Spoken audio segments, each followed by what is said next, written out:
Hello again, this is Mark Summers from Summers Technical Services.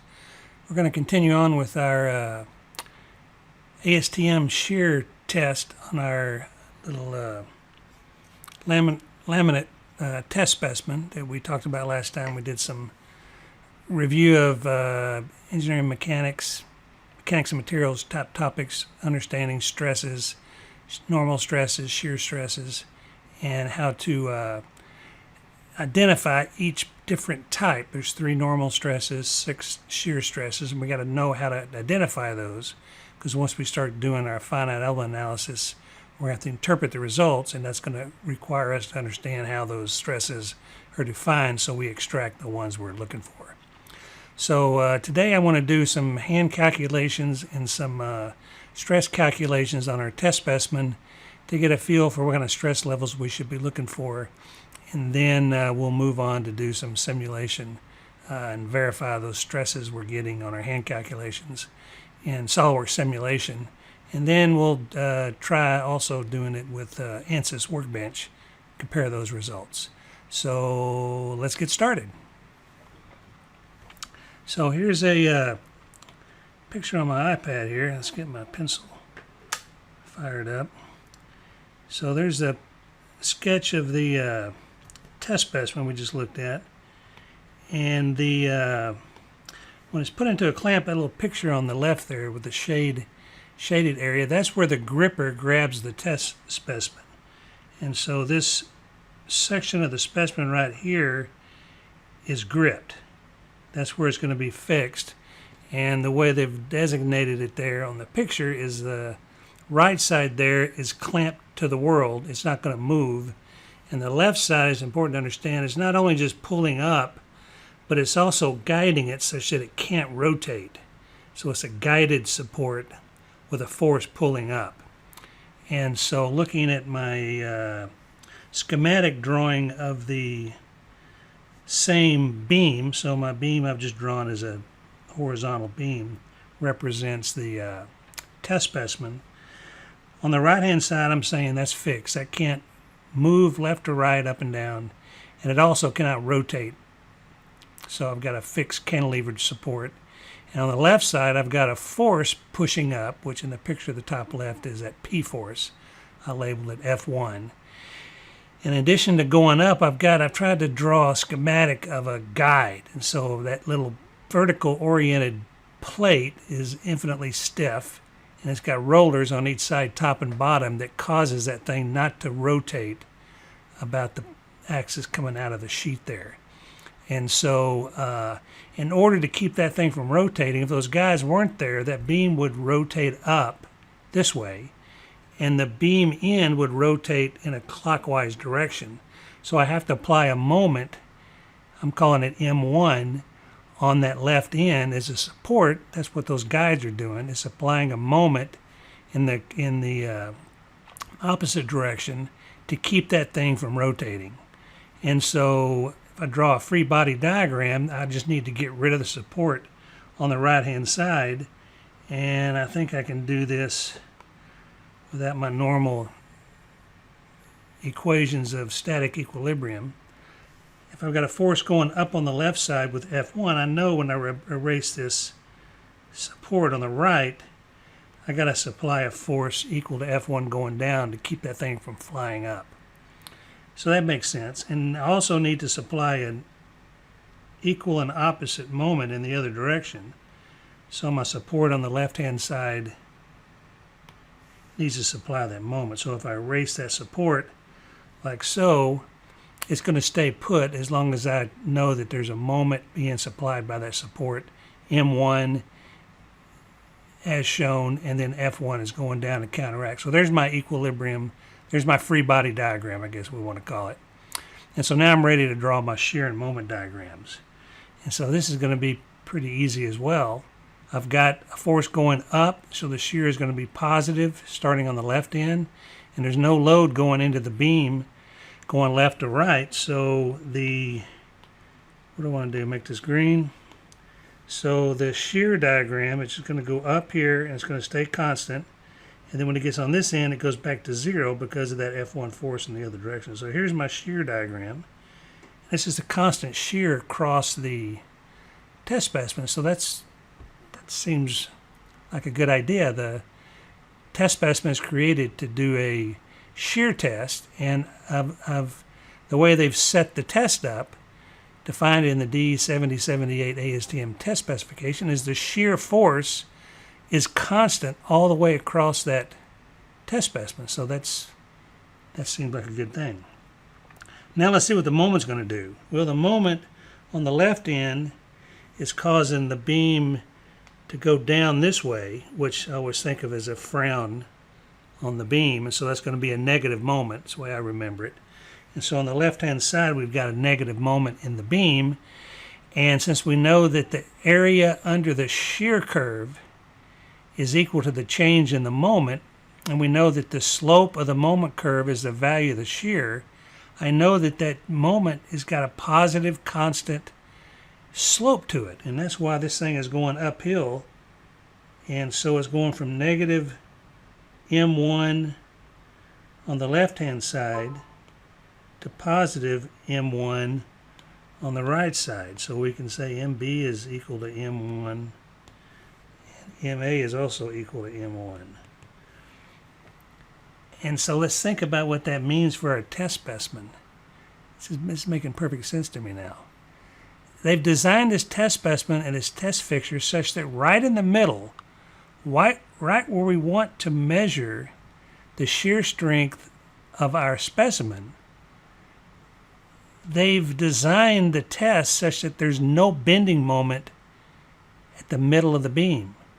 That means the only stress that's going to be generated at that middle section where we're going to do all of our measurement is right there where the moment is zero. So all we're going to have is shear stress right there in the middle. So this test specimen shape and loading condition now makes perfect sense to me, because that's all we're going to get is shear stress in the middle. And it's got the minimum area in the middle. So that's where it's going to fail. And it's only going to fail due to shear stress, because that's the only stress that's there. There's only shear force. There's no MC over I normal stress because the moment has gone to zero. So that makes sense. All right, let's go take a look and see. Now we want to try to calculate using our traditional static stress equations for shear stress. And before we do that, we need to calculate some area shape properties. And the first one is Q, which I call Q, which is the first area of moment of our cross-section. So I drew the cross-section right at the middle of the test specimen, right here in the middle where the notch is. So right here in the middle, the height of that thing is 30.6 millimeters, according to the ASTM spec. And in my case, the width is 3.5 millimeters. And so I remember the equation for first moment of inertia, first moment of area, is this equation here. And really what it is, pictorially, it's important to understand what we're doing here. Let's go get my pencil here. Let's make a orange pencil shape. So here we want to calculate Q. And so what I want to do is calculate Q right here at the centroid, because I know the maximum shear stress due to shear forces occurs at the neutral axis. And so I want to calculate Q. Whoops, I didn't want to do that. I want to calculate Q for this area right here, because that's the maximum area is when I'm located at the centroid. And then I also realized that the centroid of this area that I'm worried about here is somewhere in here. That's the centroid of that orange cross-sectional area. And this is the distance from the neutral axis to the centroid. And I'm going to call that Y bar. And I'm going to call this the area. So the first area moment of that shape is going to be that area times Y bar. That's going to give me my Q value. And there's the equation for those parameters. H over 2, H is the overall height, divide that by 2, that's the height of the orange cross-section. times the width, which is B, which is 3.5 millimeters. So let's plug these numbers in here and see what we get. So H over 2, this is 30.6 over 2 times 3.5. I'm leaving out the units, but I'm going to be consistent. I'm always going to use millimeters, I'm always going to use newtons, and I'm always going to get megapascals out as stresses if I do that, if I stay consistent. So that's that, and then now I've got to multiply by H over 4. H is 30.6 over 4, and I just happen to have my trusty HP Prime calculator ready to go. So 30.6, enter, 2 divide, 3.5 times, 30.6 times 4 divide. So I get a value for Q of 40, we'll call it 410 cubic millimeters, right? Because I've got 1, 2, 3 length parameters, and that's going to give me millimeter cubed. All right, let's see what's next. We got to calculate the moment of inertia, and there's the equation for moment of inertia for a rectangle about that ZZ axis. And so let's write the numbers. Let's do the calculation and see what happens. 1 over 12 times B, which is 3.5 millimeters, times H cubed. H is 30.6. So let's see what I is equal to. So if I clear this, I've got a clear button somewhere. There we go. So 30.6, enter. 3 raised to the power. 3.5 times 12 divide. It's a big number. So what is that? 8,357. This is millimeters to the 4th because I've got B. I got one length in B, and then H is cubed. So that makes sense. All right, now I can finally solve for my maximum shear stress, which again occurs at the neutral axis. And so V is the shear force, and I'm just going to pick a number. I'll pick 100 newtons just to give us a number. And this is all linear, assuming linear elastic results, so we can change that later to whatever number we want. All right, so let's see what we got here. So shear max is 100 newtons. Again, I'm not going to write the units down there. Maybe I will. What the heck? Q is 410 cubic millimeters. I is 8,357 millimeters to the 4th. And then T is the thickness, which is 3.5 millimeters. So I want to end up with Newton millimeters cubed over millimeters to the 5th. That's newtons per square millimeters, which is a megapascal. So I'm golden. All right, so let's punch the numbers out. So I've got that number. What happened to my 410? I already cleared it. Let's get that number back. 30.6. Enter. I'm going to redo Q here. Shouldn't have got rid of it from my stack. What happened? Should be watching this thing. Get rid of that, get rid of that. What did I do wrong? Q is 30.6. Enter. 30.6. 2 divide. 3.5 times. 30.6 times 4 divide. There we go, that's more like it. Alright, so I'm going to change the order of those guys, swap the X and Y. There's my Q, 410. I'm going to multiply that by 100. And then I'm going to swap those again. And then divide. I screwed that up again. What am I doing? Let's try this again.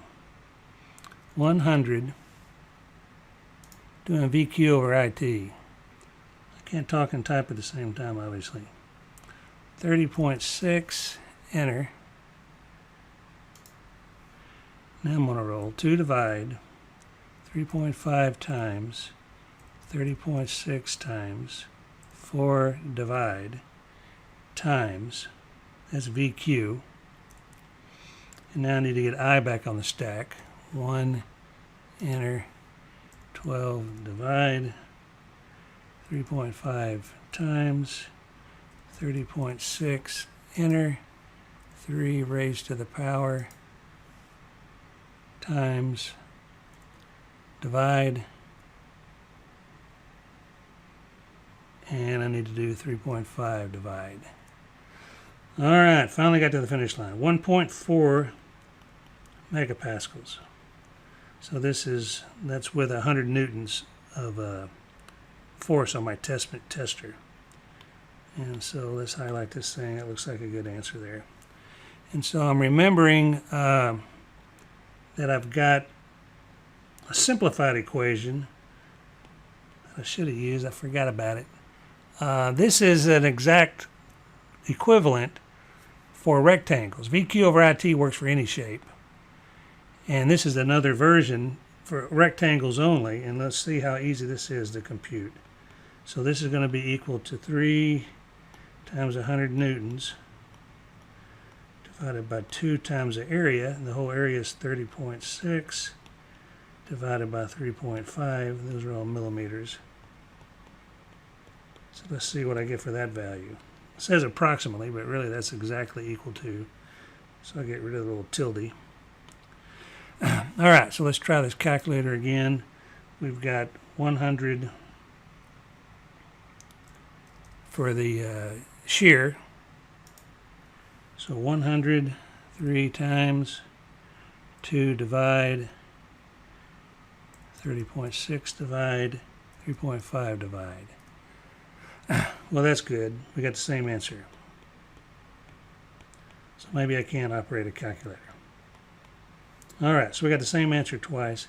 Now, what I'm wondering about is how valid these equations are. These generally give me worst case values. And in our case, we've got such a short beam, I'm worried that maybe these are over predicting our stress values. And the way the ASTM standard computes the maximum shear strength is it uses the average shear across that face in the middle. And so I want to calculate the average stress just so I have it here. And the average stress is P, whoops, I don't want that. I want my pencil back. 100 newtons divided by the area, which is our 30.6 times 3.5. So let's see what that equals. Let's go back on my calculator. So we got 100, enter. 30.6 divide, 3.5 divide.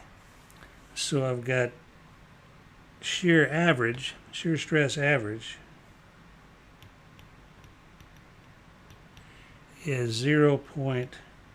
What does it say? 9493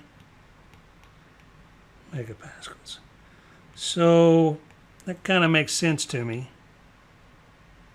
that the average stress should be less, the calculated average stress should be less than the maximum stress. So we'll see how that plays out when we do our analysis in SolidWorks. So let's call this good. My little lights are blinking out there, so I'm not sure what's going on. Maybe I didn't pay my electric bill. So we'll call it good for now on this. We'll crank up SolidWorks and do some simulation to check these numbers and see what kind of correlation we get. So until then, enjoy the rest of the day. This is Mark Summers from Summers Technical Services.